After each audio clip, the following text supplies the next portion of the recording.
Olá, meus amigos, tudo bem? Sejam bem-vindos ao Supremo, à minha pós-graduação. E é com muita alegria que eu dou essa primeira aula na pós-graduação em Direito Penal que eu estou coordenando. Minha primeira aula será uma aula profunda, uma aula extensa e uma aula que vamos trazer várias informações importantes. E por que isso? Isso aqui é uma pós-graduação. Gabriel, o que é uma pós-graduação? Para que serve a pós-graduação? A pós-graduação, ela não pode ser igual à graduação. Ela é uma pós-graduação. Você já se formou, você já é graduado. A pós-graduação é um local, é um ambiente onde você vai pegar todo o arcabouço que você tem do direito, do estudo, dos 5 anos de faculdade e vai dar uma mexida em tudo isso, formando juízo crítico, formando opinião, formando algumas ideias.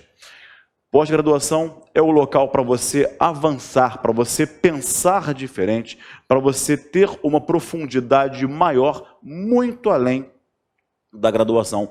A todo momento, em nossas aulas, vamos falar, vamos questionar, vamos dizer, vamos refalar, vamos mudar a premissa, estabelecer uma premissa e a partir dela fazer um raciocínio, fixar outra premissa, mudar a premissa para chegarmos a outra conclusão.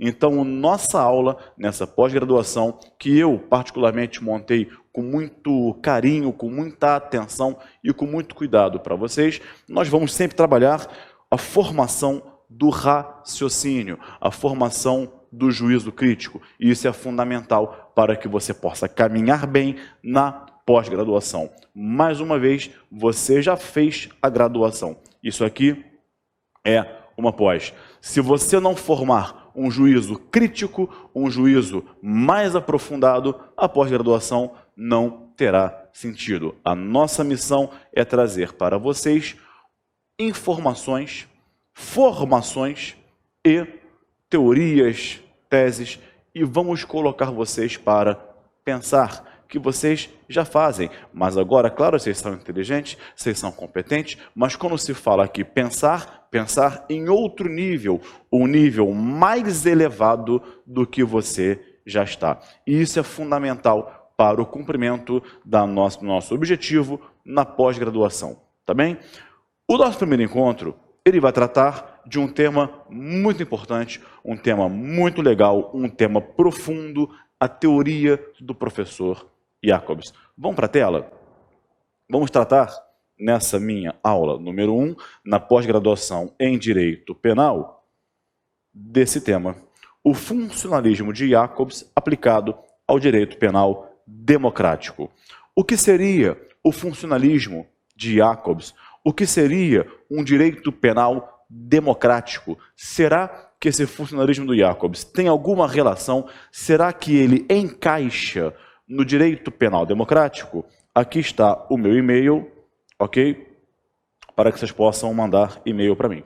Mas o que seria então, Gabriel, o funcionalismo do Jacobs? O que seria um direito penal democrático? Vamos ver uma coisa de cada vez. Você já sabe o que é um direito penal democrático, que é aquele direito penal que está todo embasado na Constituição da República de 88, com todos os princípios e garantias atendidos, e aqui não se trata de privilegiar o réu ou privilegiar a acusação, trata-se sim de encararmos o direito penal de acordo com lentes constitucionais. Olharmos para o direito penal, mas o direito penal constitucional com lentes constitucionais que vão permitir que nós tenhamos o mosaico do direito penal com todas as garantias fundamentais que o Constituinte, em 88, trouxe para dentro da Constituição, naquela parte que se chama Constituição, Direito Constitucional Penal. Mas, Gabriel, eu já ouvi falar por aí, em algum lugar, em algum local, em algum material, desse tal de funcionalismo, né? O que seria esse funcionalismo de Günther Jacobs? Em primeiro lugar, devo dizer a vocês que o funcionalismo não tem nada a ver com teoria da conduta. É muito comum os alunos falaram para mim, Gabriel, eu não entendo a evolução entre causalismo, finalismo e funcionalismo. Amigos, vocês não vão entender isso Nunca, porque não existe uma evolução, causalismo, finalismo, funcionalismo. Essa tal evolução, ela não existe. Por quê? Porque causalismo e finalismo são teorias da conduta.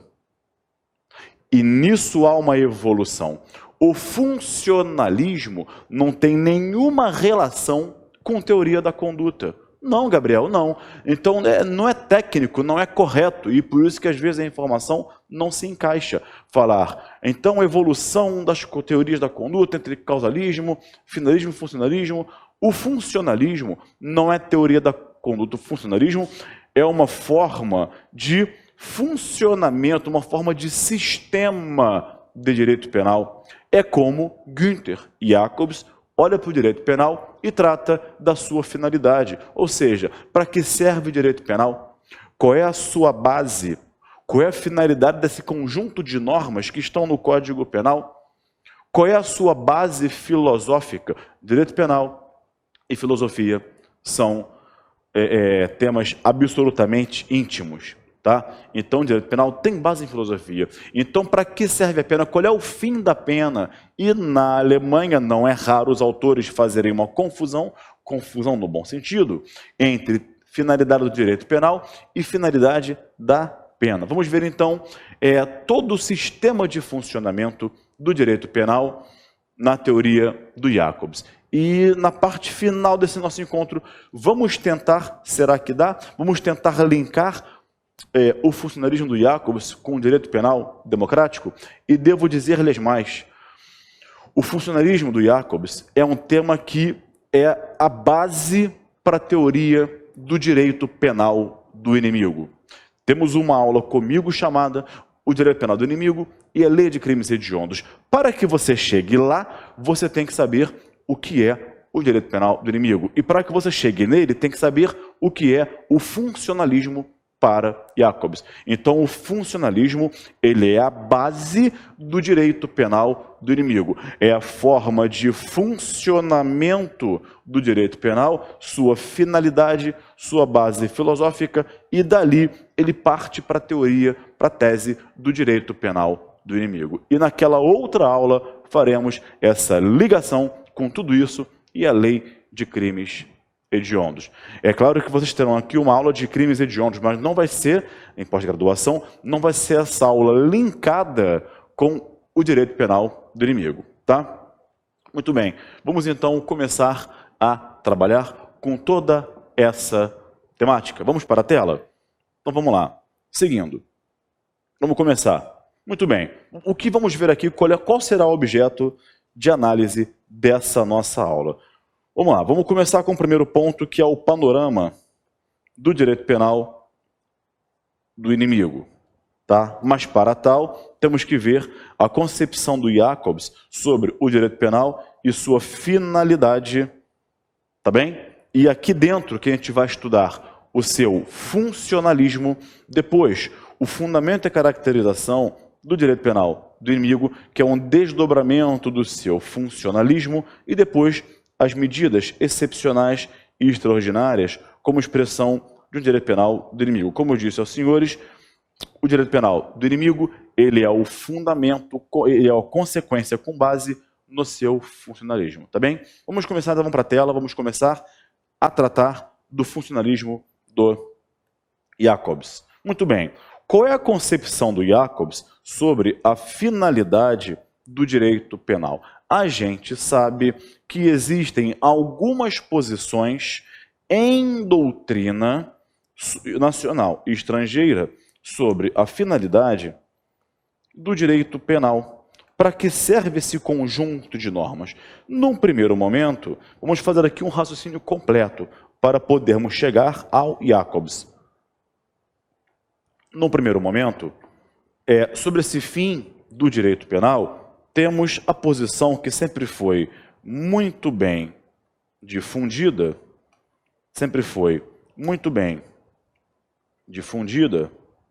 por Weltzel. Segundo Weltzel, qual seria a finalidade do direito penal?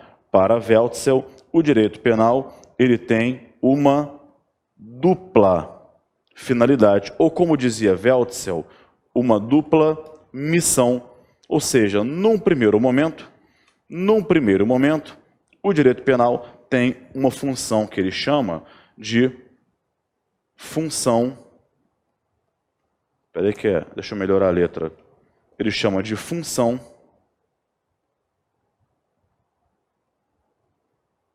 ético-social. O que é isso, Gabriel? Vamos chegar já já. Num segundo momento, para Weltzel, o direito penal tem uma finalidade protetiva. Como assim? No primeiro momento, o direito penal ele teria essa que ele chama de função de missão ético-social. O que é isso? Você só vai entender a teoria do Jacob se passar por isso, porque isso aqui é uma aula enriquecedora de pós-graduação. Segundo Weltzel, o direito penal ele tem uma função ético-social. O que seria uma função ético-social? Uma função que estaria ligada ao que podemos chamar de missão pedagógica do direito penal. Como assim, Gabriel? Uma missão pedagógica do direito penal.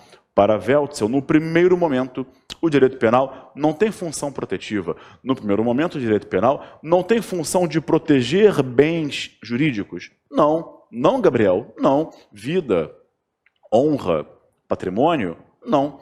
Para Weltzel, no primeiro momento, no primeiro estágio, o direito penal ele tem por finalidade o quê?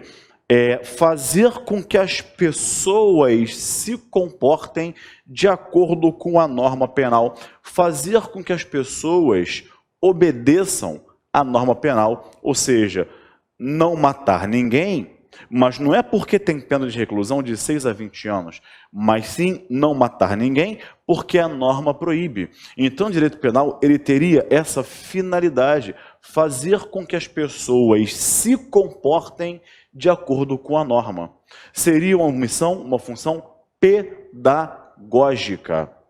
Ok? Então eu não vou furtar, por exemplo, um livro, o carro, não é porque tem pena de reclusão de 1 a 4 anos, mas porque a norma proíbe. Então seria o comportamento conforme a norma. Aí sim, num segundo momento, Weltzel dizia, realmente, no segundo momento, como está na sua tela, o direito penal tem uma função protetiva. Protetiva de quê? Protetiva de bens jurídicos.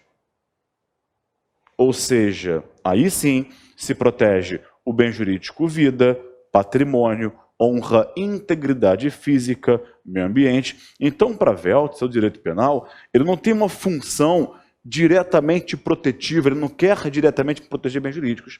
Até porque Weltzel, lá no seu Kausalität und Handlung, que foi a primeira obra que ele escreveu sobre o seu finalismo, ele dizia o seguinte, uma frase que muito me marcou: quando o direito penal é chamado a intervir, já é tarde demais, porque o bem jurídico já foi lesado e não poderá ser recomposto. Então, a vítima morreu, o patrimônio foi diminuído.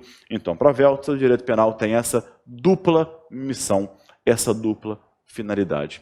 Será que Jacobs concorda com ele? Porque, vejam, Jacobs, ele é nada menos que o sucessor de Weltzel, hoje aposentado também. Mas ele foi o sucessor de Weltzel na Universidade de Bonn. Weltzel era professor de filosofia e direito penal. Jacobs em Bonn era professor de filosofia e de direito penal também. Tá? Uma pessoa, um profissional, um professor de níveis incomparáveis. Tá? Mas enfim, será que Jacobs concorda? Vamos para a tela. Há uma segunda opinião que eu vou trazer aqui, botar aqui embaixo, 2, que é a opinião que no Brasil prevalece. E aqui trata muito bem dela quem? Rogério Greco. Para o Rogério Greco, que é a posição muito difundida no Brasil, e aqui a posição que é realmente adotada, o direito penal teria qual finalidade? Ele teria somente a finalidade protetiva. Como assim, Gabriel? Claramente no Brasil viola essa posição de que o direito penal tem por finalidade o quê? Proteger bens jurídicos. Se protege, portanto, a vida, a honra, o patrimônio, a administração pública, meio ambiente. Mas, Gabriel, como é que se protege? Nos mesmos moldes, olha para a tela, da segunda vertente de Weltzel. Se protege um bem jurídico por meio de um tipo penal. Tipo penal, que no preceito primário, ele traz uma conduta proibida ou mandada.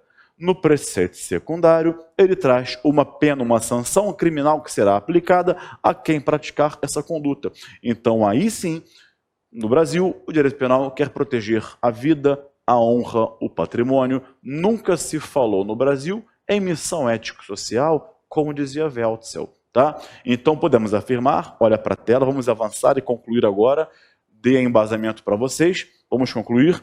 A missão do direito penal no Brasil, a sua finalidade é a mesma finalidade segunda que sustentava Weltzel, finalidade protetiva aqui e finalidade protetiva aqui.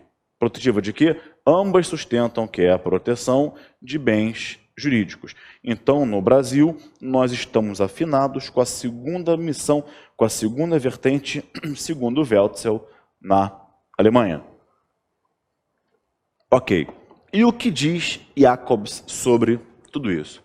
O Jacobs é aquela... Eu posso afirmar, sim, embora muito criticado, o Jacobs é aquele gênio que pensa diferente. Sabe aquele cara diferenciado? Aquela pessoa genial que é diferenciada? Todo mundo olha para cá, ele olha para lá. Não é? Todo mundo vê uma imagem X, ele olha e fala, não, não, isso é Y. Então o Jacobs é uma pessoa, é um professor genial e ele não enxerga nem missão ético-social, nem missão protetiva. Tá bem? O que ele sustenta? Bom, vamos para a tela começar agora. Isso aqui é uma introdução para você entender a diversidade de pensamentos, ou seja, qual é a premissa? Premissa do Weltzel, missão ético-social, depois missão protetiva. Premissa no Brasil, Rogério Greco, entre outros, função protetiva, ponto. Aí qual é a premissa do Jacobs para trazer a sua tese? Vamos ver na tela a partir de agora. Segundo Jacobs, ele adota a teoria da prevenção geral positiva da pena. Como assim, Gabriel? O que seria a prevenção geral positiva da pena? Se você não entender esse primeiro fundamento do Jacobs, você não vai entender o seu funcionalismo, né? Que dizem por aí funcionalismo radical, né? Senhores, cuidado com a nomenclatura que vocês ouvem por aí. Funcionalismo sistêmico, radical, teleológico. Eu passei alguns anos estudando Jacobs e não me lembro, pode ter passado sem que eu tenha visto, mas eu não me recordo, não é? E de ter visto Jacobs falar em algum momento funcionalismo radical, sistêmico. Não me lembro, tá? A minha memória, particularmente, é muito boa.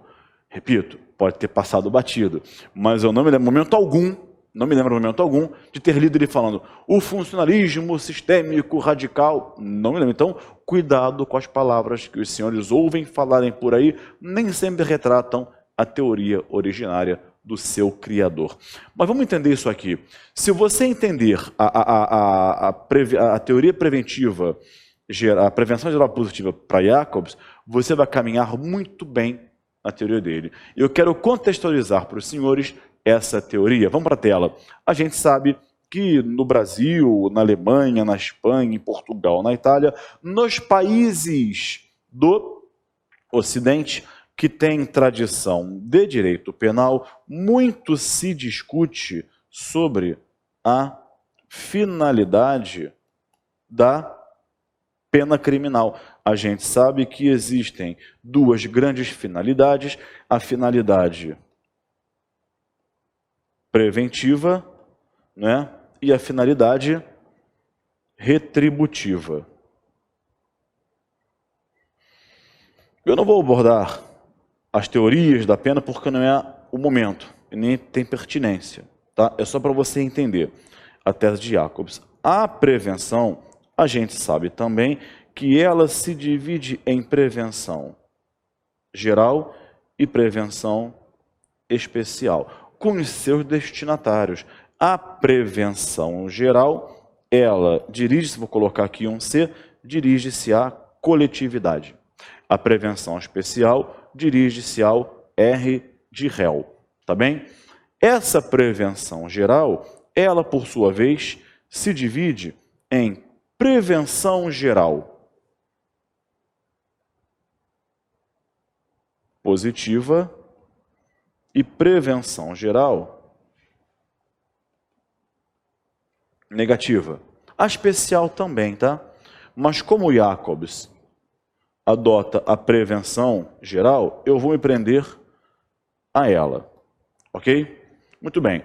A prevenção geral ligada, dirigida à coletividade, ou seja, qual seria a hipótese de prevenção geral positiva e prevenção geral negativa? Bom, a prevenção geral positiva consiste em quê?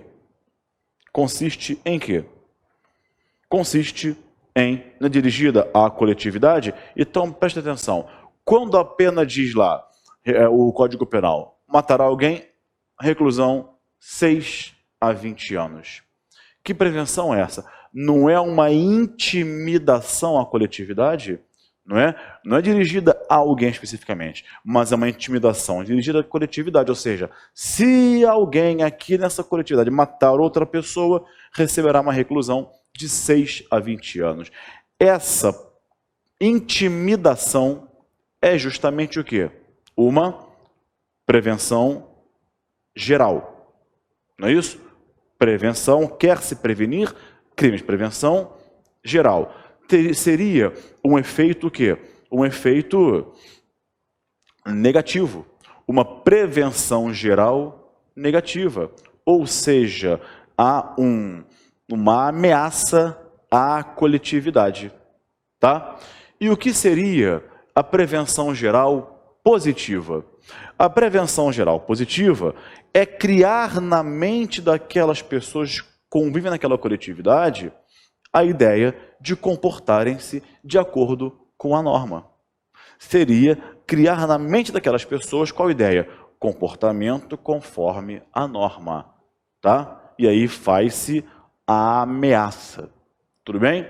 E a especial? Eu falei que não ia falar, mas eu vou falar só para não ficar incompleta a informação. Olha para a tela, prevenção geral especial, prevenção especial dirigida ao réu, ao delinquente, ela é positiva e negativa. Qual é a positiva? A positiva é o quê? É a sua ressocialização, é aplicar ao condenado os institutos de ressocialização da execução penal para que ele saia, após cumprir a sua pena, ressocializado. É claro que atualmente no Brasil não funciona, mas a ideia é essa. E com a prevenção especial negativa, uma vez o agente encarcerado, ele fica impedido de cometer crimes.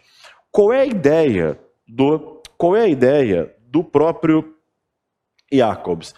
Ele vai trabalhar, como eu disse, com a prevenção geral positiva. Então, olha para a tela. Esse é o nosso ponto de partida. Trabalhando com a prevenção geral positiva da pena, qual é a sua grande ideia, a sua grande tese? Olha lá, ele sustenta que o direito penal tem por finalidade a garantia da vigência da norma. Ou seja, ele já discorda do seu antecessor Hans Welzel, daquela ideia dele, tanto lá no Causalität und Handlung, quanto no seu Lebuch das Strafrechts, o seu Tratado de Direito Penal, o Jacobs já discorda do Welzel naquelas obras que eu citei agora para vocês. Causalidade e ação e Tratado de Direito Penal. Então, Welzel disse aquilo, Jacobs, não, peraí não. O direito penal não tem por finalidade proteger bem jurídico, não tem por finalidade uma missão ético-social, uma função pedagógica. Existem normas vigorantes naquele sistema penal, né, daquela coletividade, e as normas, elas têm vigência. Norma sem vigência não tem nenhuma utilidade, né? Até que acontece, por exemplo, vacatio legis, mas toda norma naquela coletividade tem uma vigência. Aliás, não em Jacobs especificamente, mas teorias de criminologia, alguns criminólogos sustentam que o que garante a vigência da norma viva é a prática do crime. Então, para alguns criminólogos, isso se fala bastante em criminologia, são teses, não é para concordar, aliás, é para discordar. Sede de pós-graduação é para discordar, para fazer juízo crítico. Tá? Então, vejam, senhores, algumas teses de criminologia dizem o crime tem uma função. A nossa sociedade é criminógena, ele tem uma certa função. Qual seria a função do crime? Manter viva a vigência da norma. Então, toda norma tem vigência. E na visão de Jacobs, o direito penal ele tem por finalidade garantir essa vigência da norma, como está na sua tela. Garantir essa vigência da norma. E ele tem o seu fundamento da sua concepção vinculado à filosofia do direito de Guilherme Hegel, ok? Então, a base desse pensamento, a base desse pensamento do Jacobs é a filosofia de Hegel, tá bem? E qual é o grande fundamento dele baseado nisso? Vamos a isso. O que significa, o que sustenta Hegel na sua filosofia? Olha aonde estamos indo. Vem para cá. Estamos falando de quê?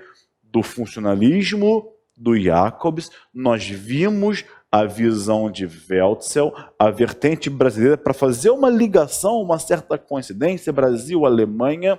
Depois entramos nas finalidades das penas para tratar do funcionalismo do Jacobs. Eu ainda não entrei no seu funcionalismo, porque senão você não vai entender. Eu estou embasando, estou te dando toda a base sólida da construção do Jacobs para você depois construir o prédio. Tá? Estamos na fundação. Vamos lá à filosofia de Guilherme Hegel para depois entrarmos na teoria de Jacobs. Senão, você vai continuar sem entender o que é o funcionalismo do Jacobs. Então vamos agora tratar da base desse funcionalismo, que é justamente a filosofia do direito sustentada por Hegel. Vamos para a tela.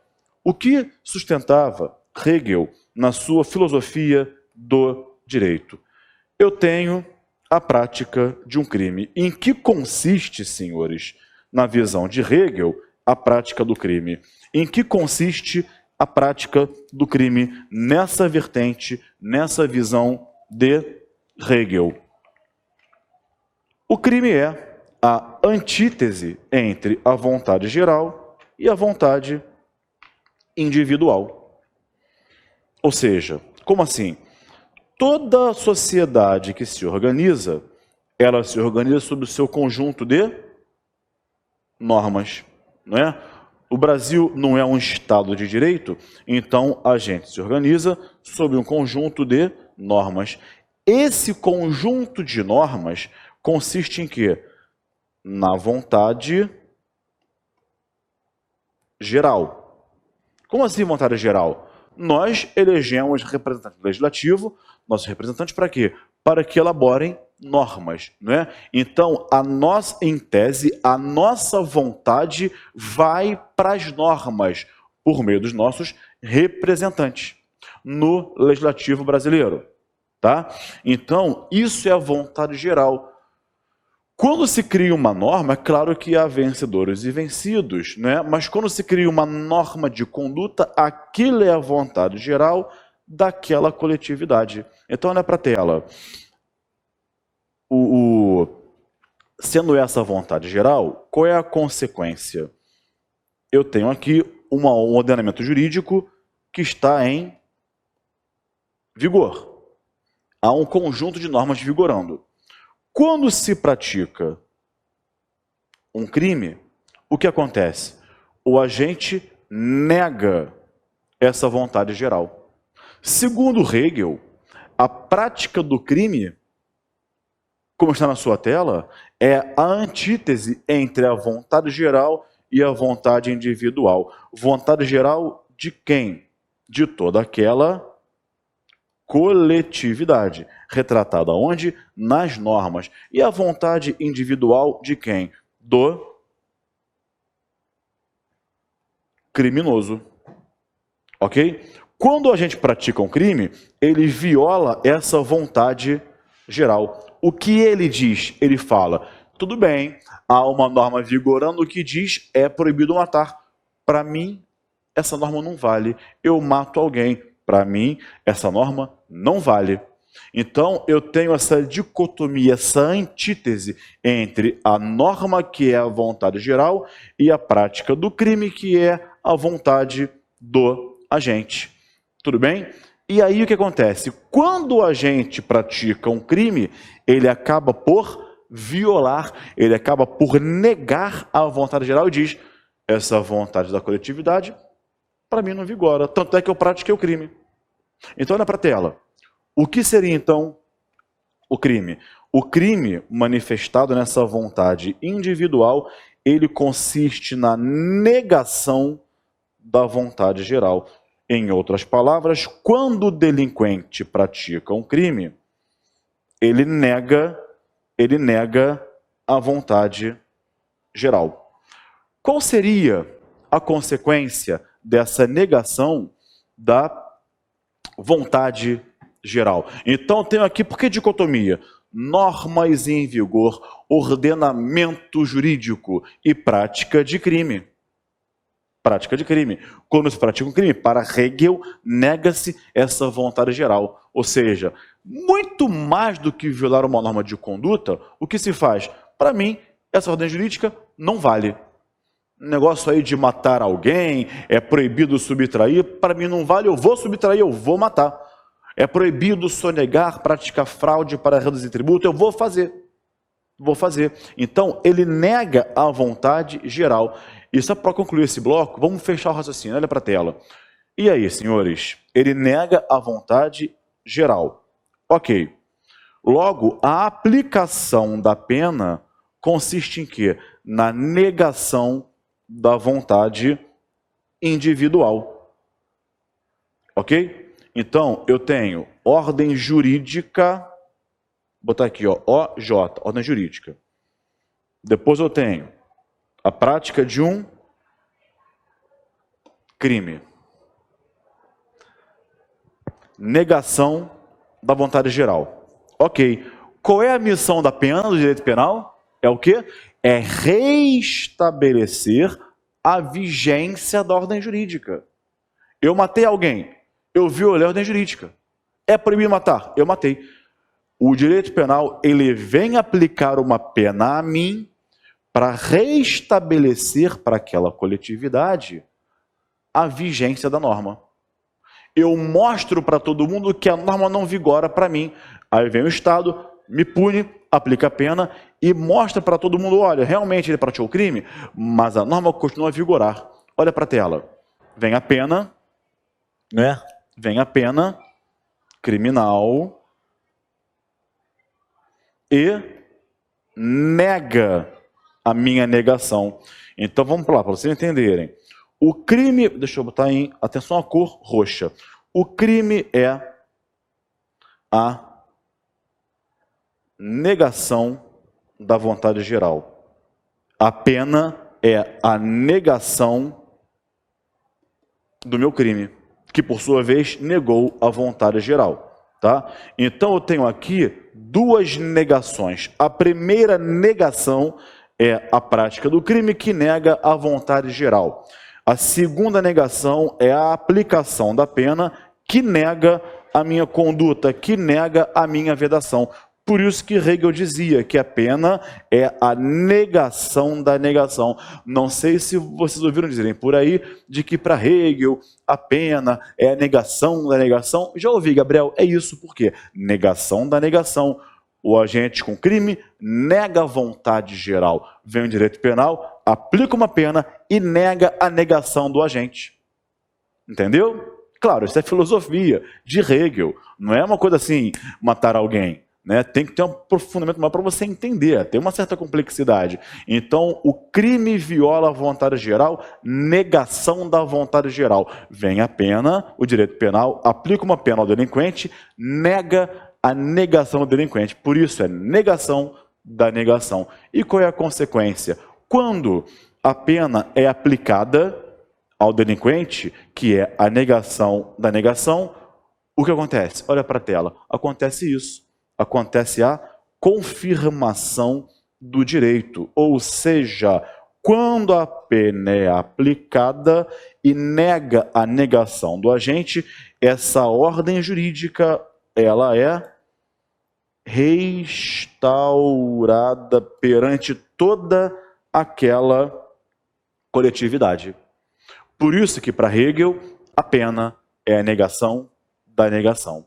O agente pratica um crime, nega a vontade geral. Vem o direito penal, aplica ele uma pena, nega a negação dele. E ao negar a negação dele, puni-lo, demonstra para toda aquela coletividade. Aquela norma que ele violou, aquela vontade geral que ele negou, continua vigorando. Vocês podem seguir tranquilamente a vida de vocês, que a norma continua em vigor.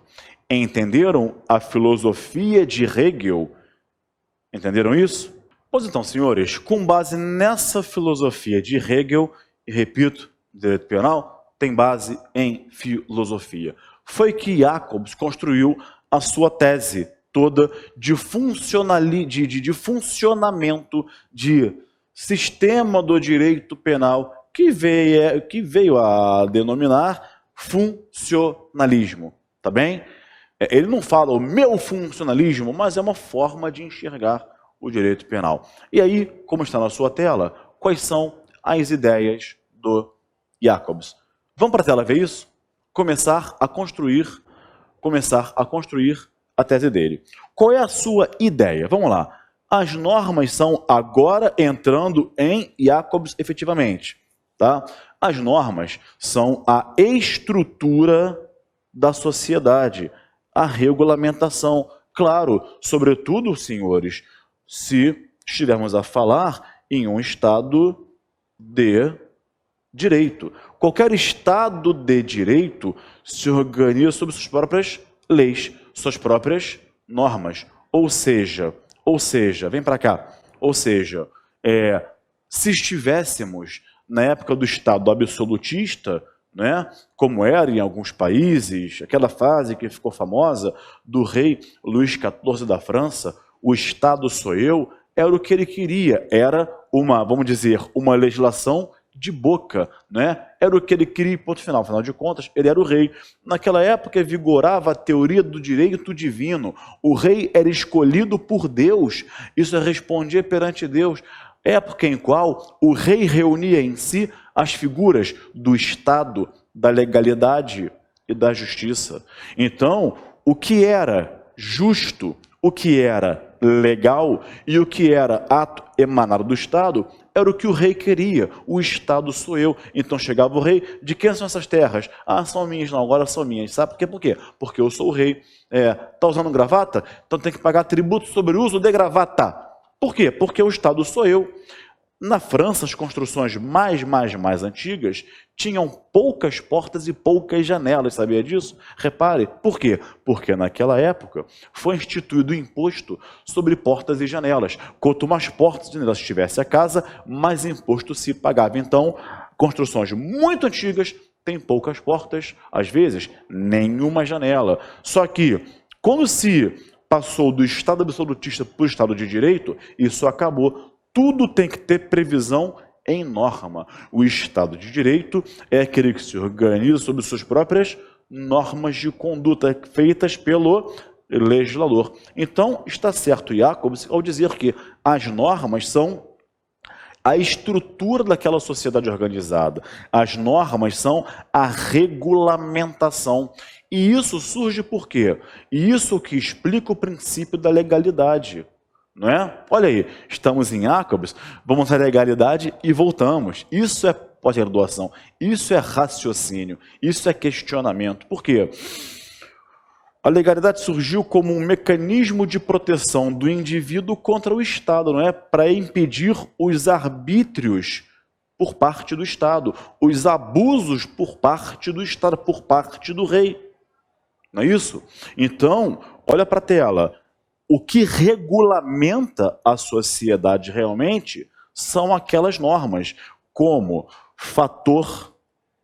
um fator de contenção do abuso de poder por parte do Estado. Ou seja, eu posso vir aqui gravar para vocês essa aula de, por exemplo, terno azul marinho, como estou vestido, sem que isso seja crime, sem que isso seja uma infração administrativa. Ou seja, porque eu estou calcado na norma, que é a regulamentação daquela sociedade que vai nos trazer segurança jurídica, certo? Vamos seguir na tela. Então, as normas são a estrutura, a regulamentação daquela sociedade organizada. O bem jurídico, portanto, deve ser representado como uma expectativa garantida. E aí começamos a falar das expectativas do Jacobs. O que seria uma expectativa garantida? Tá? A gente sabe que no Brasil, bem jurídico, vida, patrimônio, honra. O bem é um ente, alguma coisa física, patrimônio ou a própria vida, enfim, alguma coisa que o direito penal vai proteger. Ele pega um ente e eleva a categoria de bem jurídico. Tá? Para o Jacobs, não. Para o Jacobs, esse bem jurídico não é um bem físico, uma coisa palpável, não é? Olha para a tela. Para Jacobs, o bem, ele é o quê? Ele é uma expectativa garantida. Como assim, Gabriel? Expectativa garantida. Ele diz que é básico contar naquela sociedade com a expectativa de que se respeitará a vida dos seus membros. Ou seja, então o mandado normativo, aquilo que a norma contém, não cause lesão a um bem. Ou seja, não cause lesão, por exemplo, matar alguém. Então, para Jacobs, não cause lesão ao bem jurídico vida, não cause lesão ao bem jurídico patrimônio, não cause lesão ao bem jurídico administração pública. Não. Para Jacobs, o mandado normativo, aquilo que a norma manda para o nosso convívio em sociedade, é o quê? Como está na sua tela em cor vermelha. Não viole o seu papel de cidadão fiel ao direito. Não viole o papel de cidadão fiel ao direito. Ou seja, não viole esse mandado normativo. Haja dentro da expectativa que a coletividade espera de você. E Jacobs vem e trabalha nesse ponto com duas formas, vem para cá, de expectativas. Ele fala o seguinte, segundo Jacobs, temos duas expectativas. Como assim, Gabriel? Olha para a tela. Expectativas.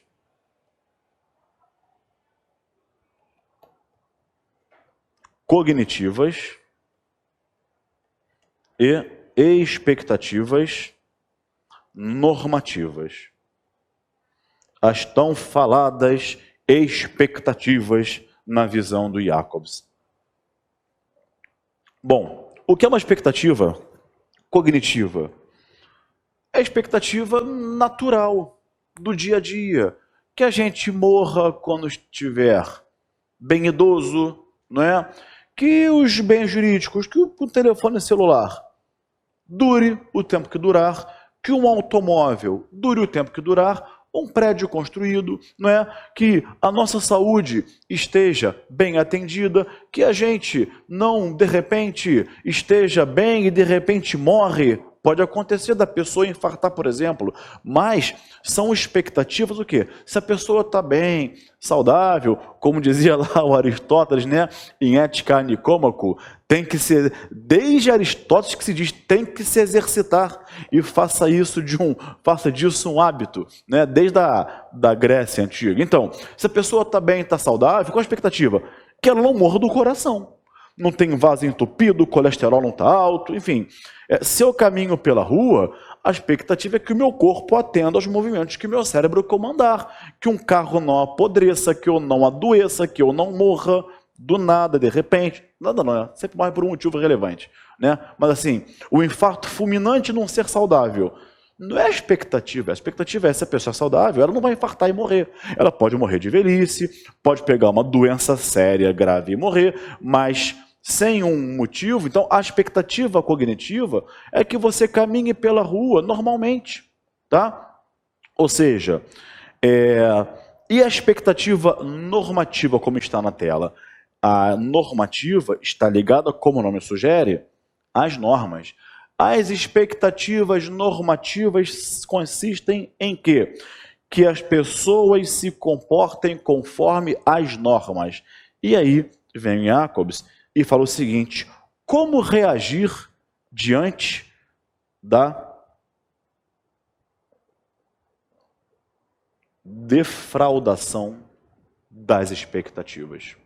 Como reagir diante da defraudação das expectativas? O que é defraudação? A frustração dessas expectativas. Segundo Jacobs, a defraudação da expectativa cognitiva, ela é algo insolúvel. Não tem o que fazer. Tem que fazer. Quando se defrauda uma expectativa cognitiva, não há o que fazer. Se a pessoa morreu, era saudável e infartou, não tem o que fazer. Um carro apodreceu, ele usa esse exemplo do carro, ele usa no livro dele. Não tem o que fazer. Tem que fazer. Tá? Se a pessoa adoeceu, não há o que fazer. Agora, isso é da vida. Agora, em relação às expectativas normativas, o que fazer em caso de sua defraudação? Qual é a expectativa normativa? É que o agente que as pessoas não violem os seus papéis de cidadãos fiéis ao direito, que eles não ajam de forma contrária à norma. Ou seja, como está lá em cima, qual é a expectativa? Que se respeitarão as vidas daquelas pessoas em coletividade. Essa é a expectativa. E aí, quando A mata B, o que o A faz? Qual é a expectativa normativa? Que ninguém viole a vida de ninguém naquela coletividade.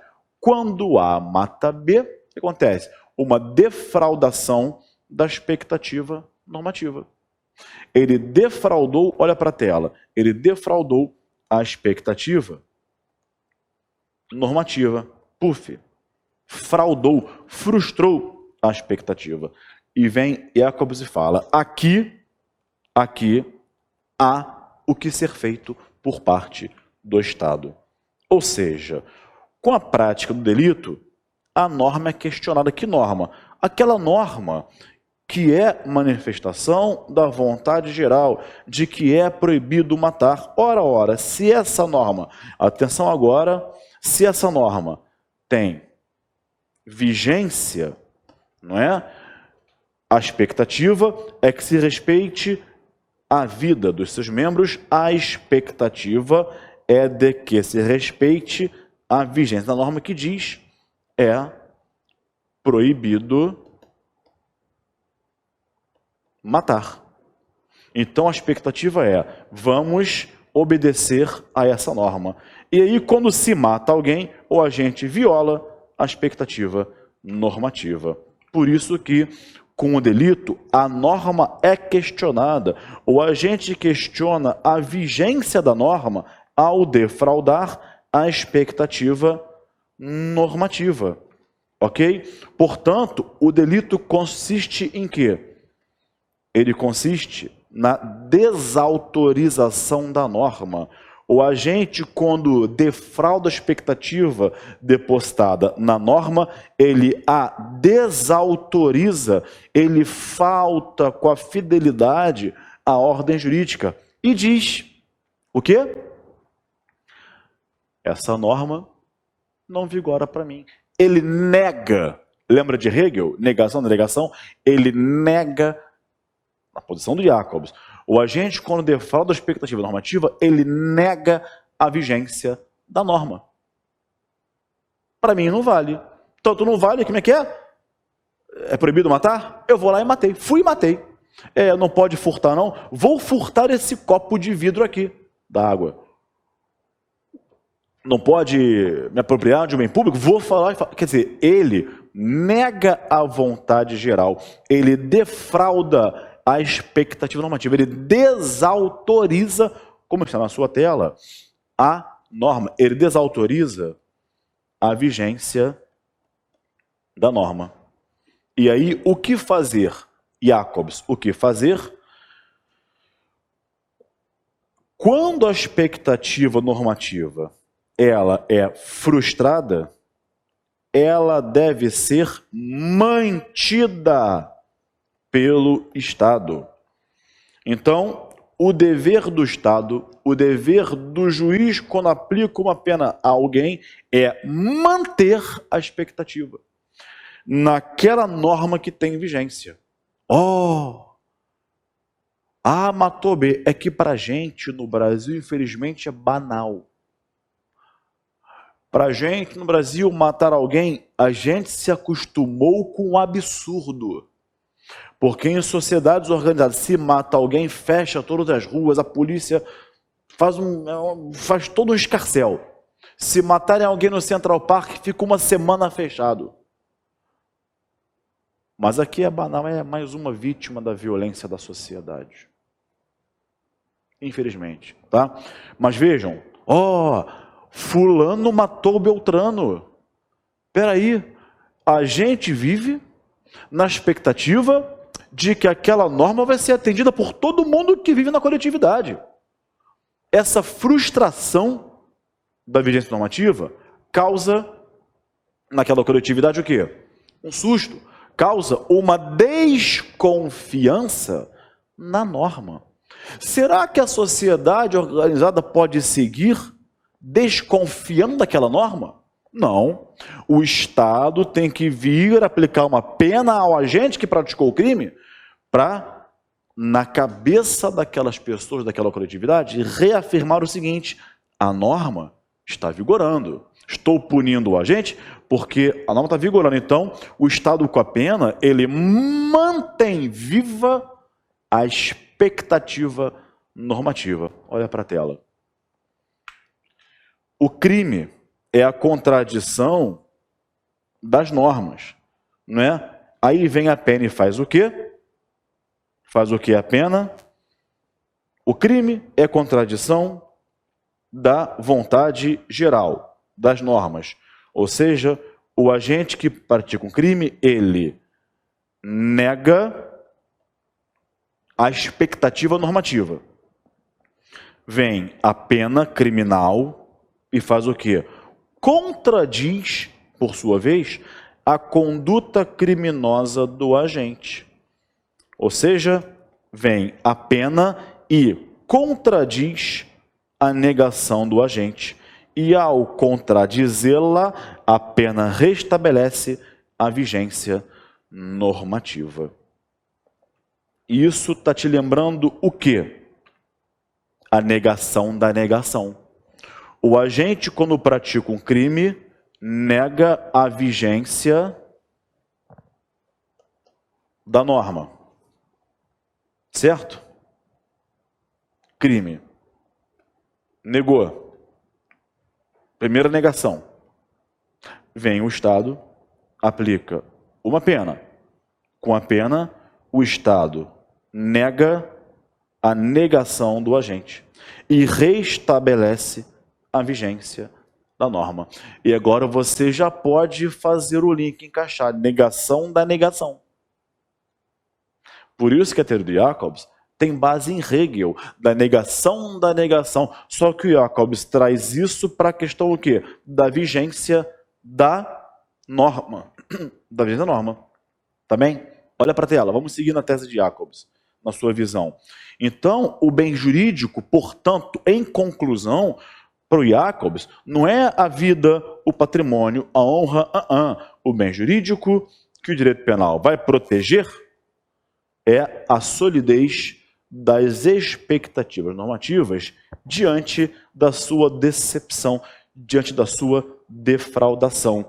E ele fala muito claramente, e isso, amigos, olha que legal, vem para cá, vem para cá, isso é muito importante porque é uma coisa que nos faz pensar. Depois que eu li essa parte do Jacobs, eu comecei a refletir muito sobre o que ele fala. Ele fala o seguinte: a lesão ao bem jurídico não é causar a morte de alguém, porque na vertente dele, na teoria dele, o bem jurídico é o quê? É a vigência da norma que tem que ser mantida viva. Então olha para a tela. Não é a causação da morte, não é a causação de uma diminuição patrimonial, mas justamente a desobediência normativa. Então, A matou B. Ficou torta a seta, vou consertar. Isso. A matou B. O que gera a lesão ao bem jurídico não é a causação da morte do B. Não é ceifar a vida humana, que é o bem jurídico mais importante, não é ceifar a vida do B. O crime surgido pela conduta do A é justamente a desobediência à norma que diz: é proibido matar. Tudo bem? A pena, portanto, olha aí a prevenção geral positiva do Jacobs, agora vindo com toda a força. A pena é vinculada a lesões futuras, nepecetur. A pena, embora aplicada, ainda que seja no máximo, essa pena, ela nunca recompõe o bem jurídico lesado. Pense no homicídio. A pena imposta ao A que matou B não vai recompor. Não vai trazer vida de volta. E aí vem aquilo que Veltson dizia. Olha como é legal ligar os pontos agora. Quando o direito penal é chamado a intervir, já é tarde demais. Tá? Então vejam vocês, ela nunca vai recompor o bem lesado. Tudo bem, mas Gabriel, em alguns institutos, como no arrependimento posterior, que a gente repara o dano, repõe a coisa. E aí? O autor do crime repara o dano. O que também não se aplica ao homicídio, por quê? Não dá para reparar o dano e trazer a vida de volta. Talvez no crime patrimonial isso se aplique. Eu furto um computador, vou lá e te entrego outro novo. Até melhor que o seu. Recompus. Mas nunca recompõe. Quem recompõe é o agente. É o agente, tá? Que praticou o crime. Se permitir a recomposição no caso concreto, porque no homicídio não se aplica. Tanto é que já disse a STJ claramente é pacífico. Não se aplica o artigo 16, arrependimento posterior ao homicídio. Por quê? Porque é impossível a reparação do dano. Tá? Então olha para a tela. A pena não vai recompor o bem jurídico. Jamais. A pena não opera reparação de danos.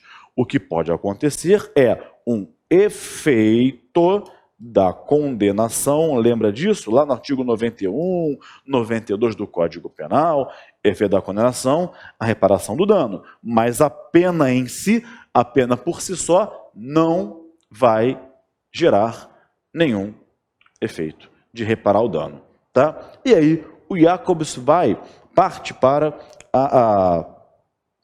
a conclusão da sua tese. Ele segue dizendo: muitas violações normativas. O que é isso aqui, amigos? Agora vocês já estão aptos a dizerem o quê? O que é isso aqui?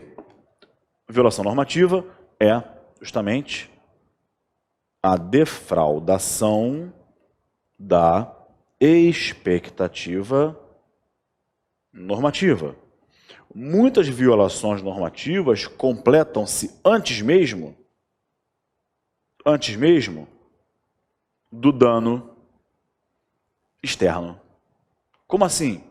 Antes mesmo do dano externo. É o que ele fala sobre tentativa, preparação. Como assim, Gabriel? Vem para cá. O que Jacobs fala sobre tentativa, preparação e tudo mais? Ele fala o seguinte, quer um exemplo?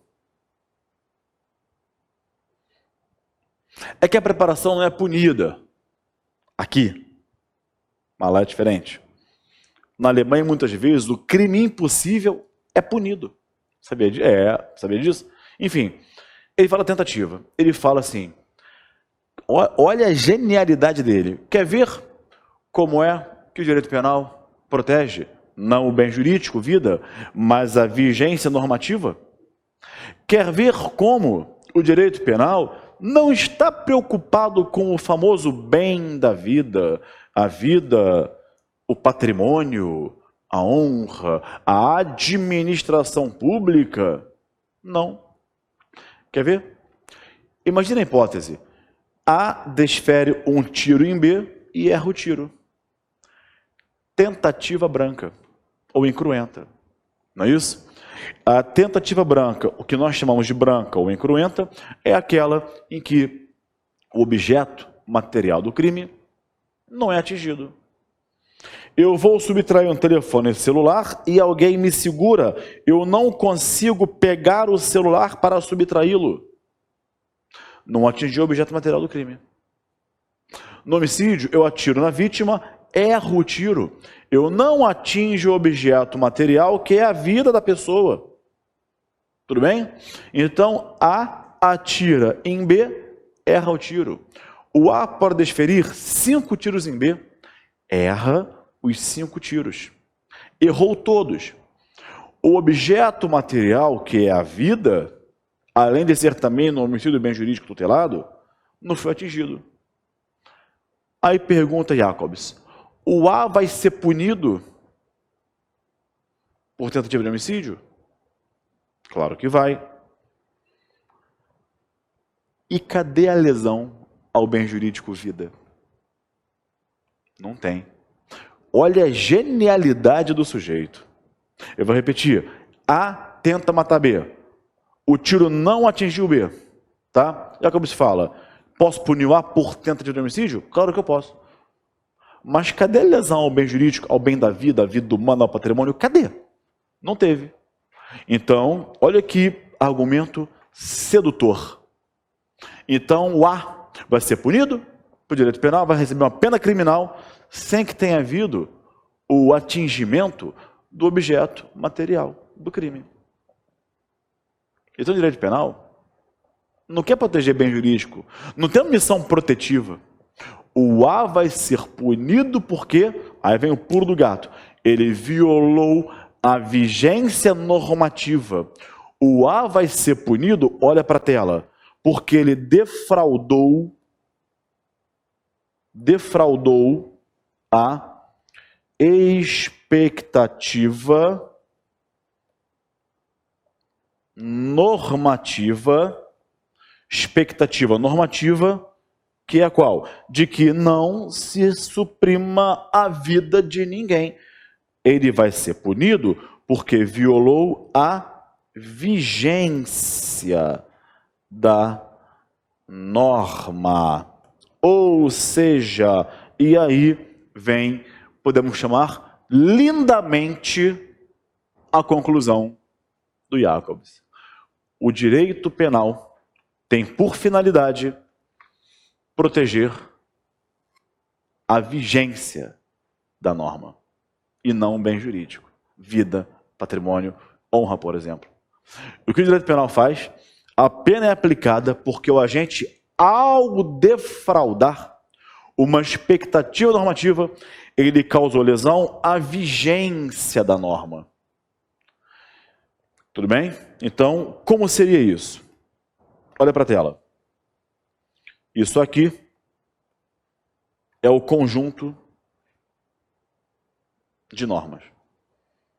Tá? O agente pratica um crime. Ele faz o quê? Nega a vontade geral. Vem o Estado, aplica uma pena. O que ele faz? Nega a negação do agente. Ao negar a negação do agente, ele reestabelece a vigência da norma perante aquela sociedade. Então, no fim das contas, o direito penal tem por finalidade proteger a vigência da norma e manter viva a expectativa normativa. Então, o direito penal, o que ele protege é a vigência da norma para manter viva a expectativa normativa, em posição absolutamente oposta àquela visão inicial de Weltzell e no Brasil, majoritária, muito bem exposta pelo Rogério Greco. Entenderam? Então, em tom conclusivo, essa é a teoria do Jacobs, de qual é a finalidade do direito penal, qual é a finalidade da pena. Por tudo isso, com base filosófica em Hegel e tudo mais, não é proteger bens jurídicos, é proteger a vigência da norma. Vamos às conclusões do Jacobs. Conclusões de Jacobs sobre o seu funcionalismo. Conclusões nossas sobre a tese do Jacobs. E agora, as conclusões já vão entrar naturalmente na sua cabeça, porque você já está embasado. E qual é o nome disso? Raciocínio. Juízo crítico, juízo fundamentado. Vai na filosofia de Hegel, volta, vê a tese do Jacobs, compara com a de Weltzell, e aí a gente vai evoluindo o pensamento e abrindo os horizontes. Tá? Quais são as conclusões, nossas conclusões, sobre a teoria do Jacobs? Vamos para a tela. Conclusão 1. O crime consiste na lesão à vigência da norma, na defraudação da expectativa normativa, concretizando a negação da estrutura da sociedade. Foi aquilo que eu falei para vocês. Não se causa lesão ao bem jurídico, vida, patrimônio, etc. Mas sim, viola-se a vigência da norma. Tudo bem? Por meio de quê? Da defraudação de uma expectativa normativa, negando a estrutura da sociedade, aquele conjunto de normas. Muito bem. Vem o Estado e aplica a pena criminal. Essa pena é uma resposta estatal? É. Mas qual é a sua função? Qual é a sua finalidade? Eliminar a negação da vigência da norma, ou seja, negar a negação do agente, confirmando a vigência,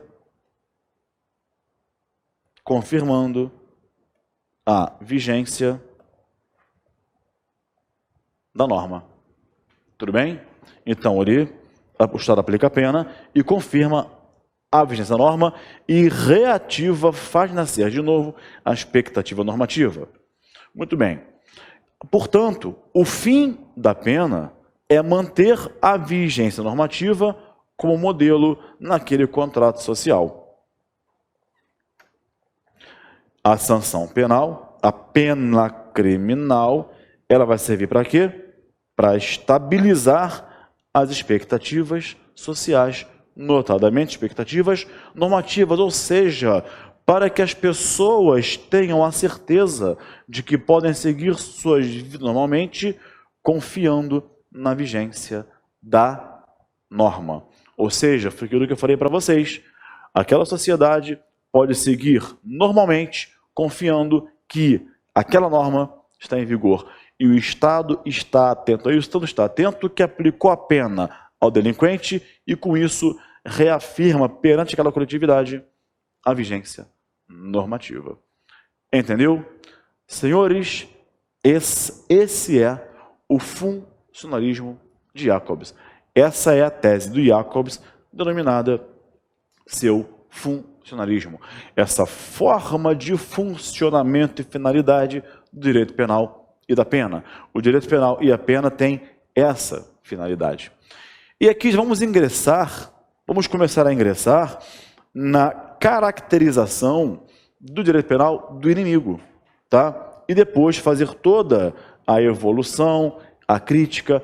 Essa aula é para tratar do funcionalismo e da sua relação lá com o direito penal do inimigo, que é uma tese que muita gente fala por aí, e, desculpa, vou ter que ser sincero com vocês, que eu não pareça antiético.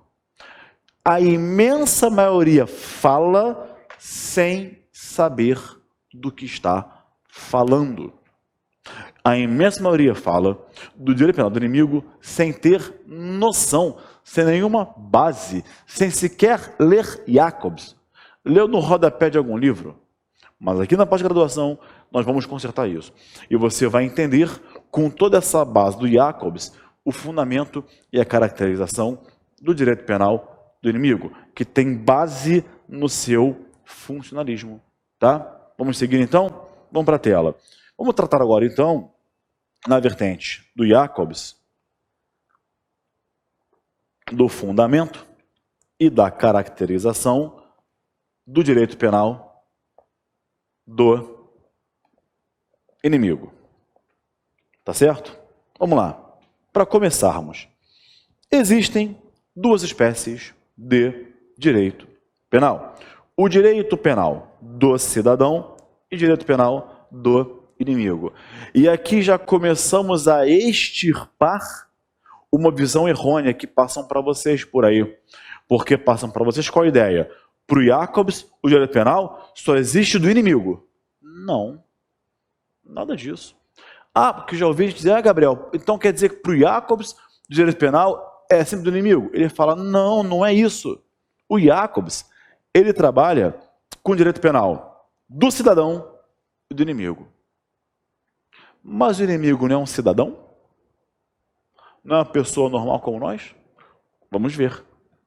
Para o Jacobs, indivíduo é diferente de pessoa.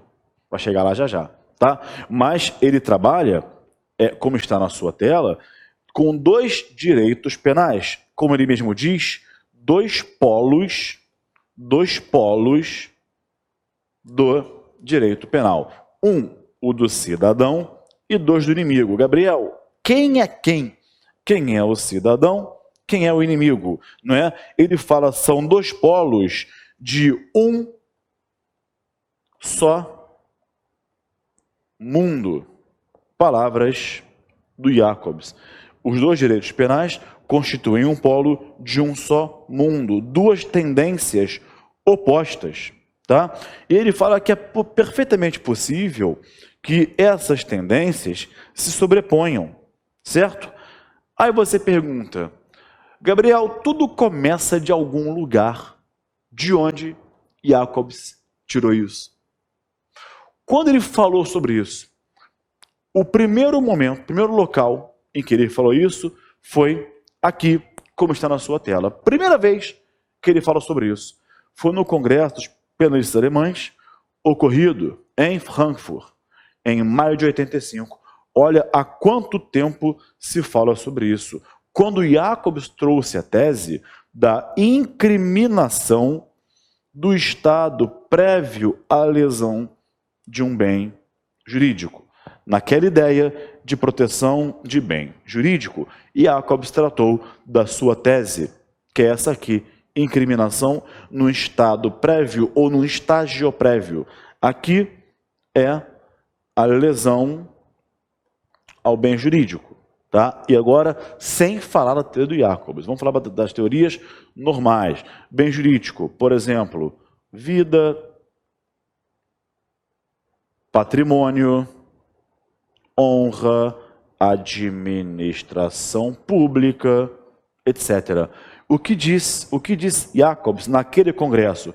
Nós temos que trabalhar com a incriminação da conduta aqui, num estágio prévio à lesão, num momento prévio à lesão ao bem jurídico. Não vamos esperar acontecer a lesão ao bem jurídico para o direito penal intervir. Tem que intervir antes. E, a partir disso tudo, não sei se você conhece a tese, mas é tema para outro encontro, talvez, não nessa pós, mas a antecipação da tutela penal. Eu sei, calma, que você conhece no cível, mas fala-se também na área criminal, direito penal, da antecipação da tutela penal. No processo civil, o que seria a antecipação da tutela? A prestação jurisdicional não esperar o final, ela vir antes. No direito penal, é a mesma coisa. A intervenção do direito penal acontecer antes da lesão ao bem jurídico. É vir antes, é acontecer antes. Não esperar uma vida ser ceifada, ou um patrimônio ser diminuído. E aí você tem várias hipóteses, tá, de antecipação da tutela penal. Crimes de perigo abstrato, crimes de atentado ou de empreendimento. Tá legal? Crimes associativos, tá? Mas vamos voltar aqui para a tela. Primeira vez que ele falou isso foi em 85. Ninguém deu muita bola não, amigos. Ninguém deu muita bola. O Jacobs é muito criticado, mas demais, por toda a doutrina ocidental, tá? Mas, como diz o ditado, eu sou fã do Jacobs. Como diz o ditado, só se jogam pedras em árvores que dão frutos. Tá? E ele é o gênio. Eu não concordo com a tese dele. Eu só acho que ele tem uma tese muito bem, pode ser uma loucura, mas é muito bem construída e solidificada. Tá? Então vamos para a tela. E aí ninguém deu muita bola não. O que aconteceu? Os debates sobre esse tema foram reabertos quando? Depois do 11 de setembro em Nova York. O World Trade Center. Derrubaram as duas torres. Logo depois, 3 anos depois, explosão do metrô de Madrid.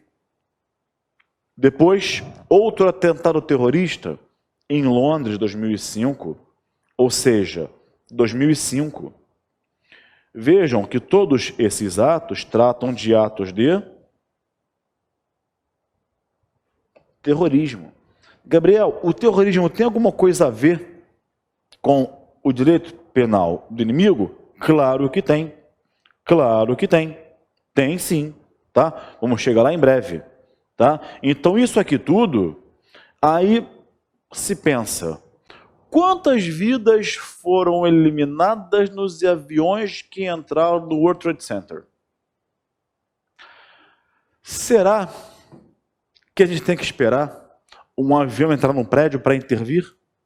Tanto é que existe na Alemanha a lei de abate de aeronaves. Sabia disso?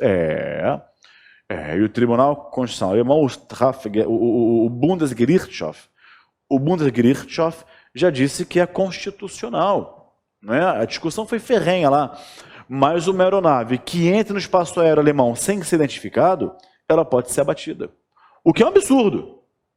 Não é? É bom por um lado, mas tem 300 vidas no avião. E onde o avião cair? Quantas vidas mais tem? Será que o efeito não é mais danoso do que a causa? Mas enfim, discussão para outro tema. Tá? Mas vejam, atentados terroristas. Não é? O terrorismo tem como característica, senhores, elementos de extrema violência contra a pessoa. Você nunca viu um terrorismo com a explosão de um prédio, por exemplo, vazio. O terrorismo sempre tem violência extrema contra pessoas. Violência grave, morte, lesões corporais. Então, depois dos atentados terroristas, o debate foi reaberto lá na Alemanha. Tá?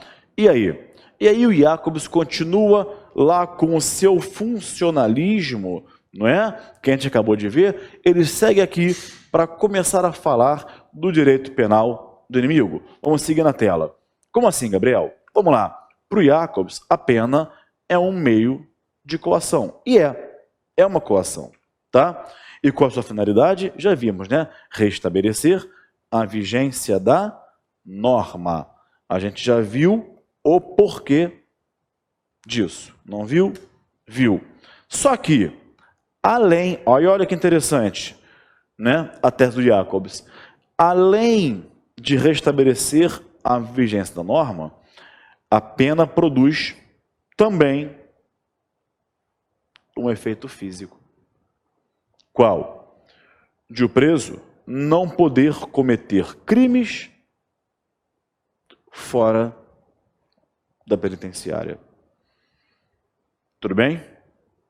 Ok? Ou seja, a pena tem também esse efeito físico. Uma vez que o delinquente é retirado do convívio social, é colocado numa cela, segregado da coletividade, ali naquela cela, segregado, isolado do mundo externo, ele não pratica, ele pode praticar um crime ali dentro, claro, mas ele não coloca a sociedade, ele está ali, preso. Não há um risco, ele não consegue colocar em risco, não consegue praticar outros crimes naquela coletividade.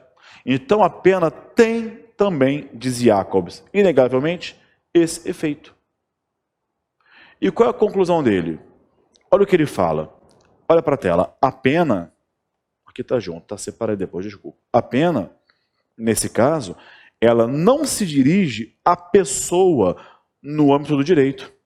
A pena ela é dirigida contra um indivíduo perigoso. Então, Gabriel, será que eu posso de plano afirmar que esse indivíduo perigoso é o inimigo? É o inimigo? Vamos ver. Vamos ver. Tá? A pena, nesse caso, ela vai se dirigir a um indivíduo perigoso. Então, por que se priva a liberdade?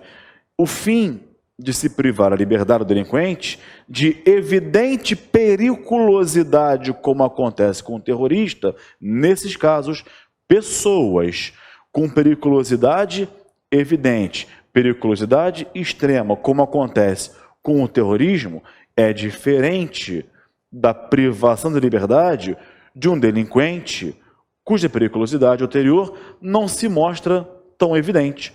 Como assim, Gabriel? Eu tenho aqui, por exemplo, portanto, duas espécies de pena de privação da liberdade. Eu tenho aqui uma espécie de privação de liberdade e outra espécie aqui de privação de liberdade. Tudo a depender do grau de deixa eu mudar a cor, do grau de periculosidade, do agente. Existem pessoas, deixa eu fazer um raciocínio com vocês. Existem delinquentes que delinquem, mas dão mostras à sociedade que vão se adequar às normas de convívio. Delinquiu, recebeu a pena, cumpriu, se ressocializou. Mas há delinquentes que não dão garantias cognitivas, garantias comportamentais de que vão se adequar à norma. Por exemplo, diz o Jacobs, o terrorismo, pelo grau de periculosidade que eles representam e demonstram, não é? Tanto é que o terrorismo tem lá um elemento teatral, porque o terrorista ele tem que praticar o atentado terrorista e mostrar que praticou. Tem todo um teatro. Isso é doutrinário. Na Alemanha e na Espanha se fala isso. O terrorismo tem um elemento teatral. Tá? Então, o terrorista, por exemplo, é uma pessoa que pratica crimes e que não demonstra que vai se adequar à coletividade. Então, eu tenho delinquentes. Tá? É o que Jacobs fala aqui, nesse segundo parágrafo que está na sua tela. O fim de se privar a liberdade de um terrorista, que é uma pessoa que tem uma evidente periculosidade, é diferente de quê? Daquela pessoa que pratica um crime, mas ela demonstra que vai se adequar às normas jurídicas. Então, eu tenho um efeito mais gravoso, um peso maior na pena de prisão aplicada para o terrorista, por exemplo, que não vai se adequar às normas de convívio social. Mas, Gabriel, você falou que aquela questão lá de pessoa, indivíduo, cidadão, olha que interessante a tese do Jacobs. Repito, eu não concordo. Eu estou dizendo que é interessante. Tá? Há uma informação que talvez para você tenha passado batido. Desculpa a expressão não técnica. Passado batido e que você nem se ligou. Olha para a tela. Primeiro, vou limpar a tela para você enxergar. O que passou batido? Que nesse caso, em se tratando de direito penal do inimigo, a pena se dirige não a uma pessoa, mas sim contra um indivíduo. Passou batido, né? Talvez. Ou seja, para o Jacobs, existe sim uma distinção entre pessoa e indivíduo. Chego a essa distinção já, mas tem diferença. Tanto é que ele fala lá em cima que a pena se dirige ao indivíduo perigoso, não à pessoa, tá? Mas como é que, afinal de contas, por conta disso tudo, eu vou enxergar esse inimigo?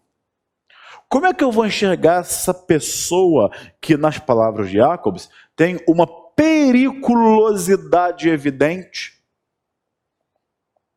Que não é pessoa, é o indivíduo perigoso. Qual é a posição dele dentro daquele contrato social? E, querendo ou não, Jacobs tem base contratualista. Tá? Então, qual é a posição daquele indivíduo perigoso? Eu não vou falar mais em pessoa. Vou começar a falar de indivíduo perigoso. Se eu falar pessoa, você entenda. Indivíduo perigoso. Qual é a posição daquele indivíduo perigoso dentro daquela coletividade? Qual é a posição dele? Qual é a posição? Praticou um crime. Eu mantenho nele a condição de pessoa, de cidadão, ou é só um indivíduo perigoso? Vamos para a tela. Nessa questão toda, o Jacobs, ele discordou inicialmente das ideias de Jean-Jacques Rousseau e também das ideias de Johann Gottlieb Fichte. Tudo bem? Por quê? Para quem? Para Rousseau e Fichte, o delinquente que eram autores contratualistas, tá?